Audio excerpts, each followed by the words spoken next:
सबसे common reasons जिसके लिए महिलाएं यूजुअली आती है कॉस्मेटिक सर्जरी कराने के लिए, उनमें से one of the thing is abdomen. Tummy का बच्चा पैदा होने के बाद, प्रेगनेंसी के बाद बहुत हैवी हो जाना और उनका वेट घट जाएगा, बट टमी पूरी तरीके से अंदर नहीं जाती। Hello, I am doctor Smriti Nathani, plastic and cosmetic surgeon, Tamira plastic surgery, Chennai. आज हम बात करेंगे सबसे कॉमन कंसर्न्स जो महिलाओं को होता है एंड अपनी क्लिनिक में मैं देखती हूँ यूजुअली महिलाओं को। तो प्रेगनेंसी के बाद नीचे का हिस्सा टमी का बहुत हैवी हो जाता है।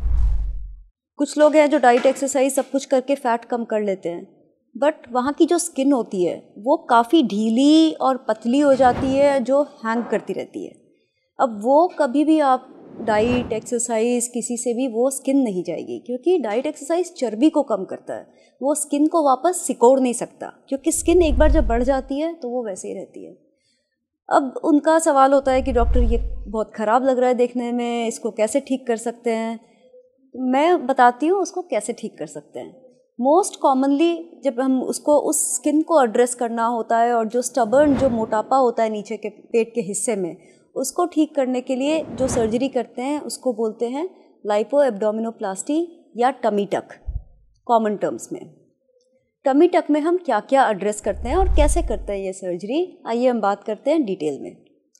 Tummy tuck as the name suggest, tummy मतलब हमारा पेट, टक मतलब जैसे हम शर्ट को पैंट के अंदर टक करते हैं, दैट इज़ कॉल्ड टकिंग। इस सर्जरी में क्या किया जाता है, तो पहले जब पेशेंट आते हैं मेरे पास तो we do assessment, clinical assessment से कि कितना भाग जो है वो ढीला है, लटका हुआ है और वो प्रॉब्लम करता है चलने फिरने में या कपड़े पहनने में, अटकता है। उसके बाद ये देखना ज़रूरी होता है कि उनकी मसल की क्या सिचुएशन है, जो अपने पेट के ऊपर जो मसल होती है जिनको रेक्टस बोला जाता है, उनकी क्या सिचुएशन है। तीसरी चीज़ ये कि बहुत बार मैं बहुत सारी महिलाओं में more than 50% I would say कि कभी कभी यहाँ की मसल ढीली होने की वजह से जो नाभि होती है अम्बिलिकस, उसमें से एक कैविटी, एक वीकनेस बन जाती है जिसको हर्निया बोलते हैं। तो ये तीन चीज़ें चेक होती है क्लिनिकल एग्जामिनेशन से, सीटी स्कैन से और अदर इन्वेस्टिगेशन से। अब अगर मान लो आपकी सिर्फ चर्बी है और पेट की स्किन ढीली है, तो हम क्या करेंगे। तो जो आपका सीज़ेरियन सेक्शन होता है, जब आपको सी सेक्शन होकर बच्चा पैदा होता है, तो एक नीचे स्कार आता है, जो एक लाइन जैसा स्कार आता है, लगभग उसी एरिया में थोड़ा सा लंबा स्कार, वहाँ पे हम कट करते हैं और जो भी एक्स्ट्रा स्किन होती है उसको नीचे खींच के और उसको अच्छे से शेप दे के, जिससे कि आपको प्रॉपर शेप मिले और वापस आपका जो एरिया है वेस्ट का और टमी का, वो एक टोन्ड शेप आए, वो करके हम नीचे उसको स्टिच करते हैं और वही एक लाइन भर का स्कार आता है। अगर उसके साथ में चीज़ें जैसे कि हर्निया या फिर उसके साथ मसल्स का सेपरेशन, जिसको डायस्टासिस रेक्टाई बोलते हैं, वो भी है, तो कैसे करेंगे। तो भी सर्जरी सेम है, एक ही सर्जरी के अंदर आपकी 2 या 3 प्रॉब्लम्स को हम एड्रेस कर सकते हैं। एडिशनल क्या करते हैं उसमें, तो ये तो नीचे वाला कट सेम रहता है, स्किन एक्सिजन जो भी होगा, जो काट के एक्स्ट्रा हिस्सा है स्किन का वो निकालना होगा, वो भी सेम है। उसके अलावा बीच की मसल को हम टाइटन करते हैं क्यों, जिससे कि वो पहले जो एनाटॉमिकल पोजीशन में थी वो रीगेन कर ले, वो अपने नॉर्मल पोजीशन में आ जाए। उससे आपके पेट का जो आप कभी कभी देखेंगे आपके ऊपरी पेट में काफ़ी एक फूला हुआ सा इफेक्ट आता है, वो क्यों आता है, बिकॉज आपका टोन चला गया। तो जब हम ये मसल को रिपेयर करते हैं तो वो टोन वापस आता है। तीसरी चीज़ हर्निया। अगर आपको हर्निया है तो पहली बात ये देखना होता है कि उसमें कंटेंट्स क्या क्या है। Most of the time initial stages में रहता है हर्निया, तो उसमें फैट ही कंटेंट होता है, उसको सेम सर्जरी में रिपेयर कर सकते हैं और उसके बाद हम लास्ट में टोन करके और साइड्स में जो आपके लव हैंडल्स है वहाँ पे लाइपोसक्शन करके वी मेक श्योर कि आपको वापस से वो आवर ग्लास फिगर मिल सकता है। दूसरा सवाल ये आता है, तो ये तो हो गई आपकी टमी टक प्रोसीजर की बात। दूसरा सवाल ये आता है कि डॉक्टर कितने दिन बेड रेस्ट रखना पड़ेगा, कितनी बड़ी सर्जरी होगी, कितना घंटा लगेगा सर्जरी में। तो सर्जरी आपकी 2 से 3 या मैक्सिमम 4 घंटे की, अगर बाकी प्रोसीजर्स भी करने हैं तो सर्जरी होती है। इसके बाद बेड रेस्ट कितना है, एक दिन, दूसरे दिन से मैं पेशेंट को चला देती हूँ, क्योंकि that is best for the recovery in the follow up period.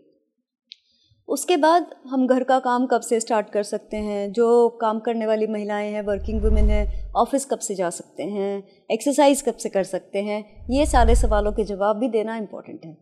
तो घर का काम यूजुअली आप चल फिर सकते हैं, आप अपना सब कुछ काम कर सकते हैं। नहाना, you can take bath from 5th day onwards.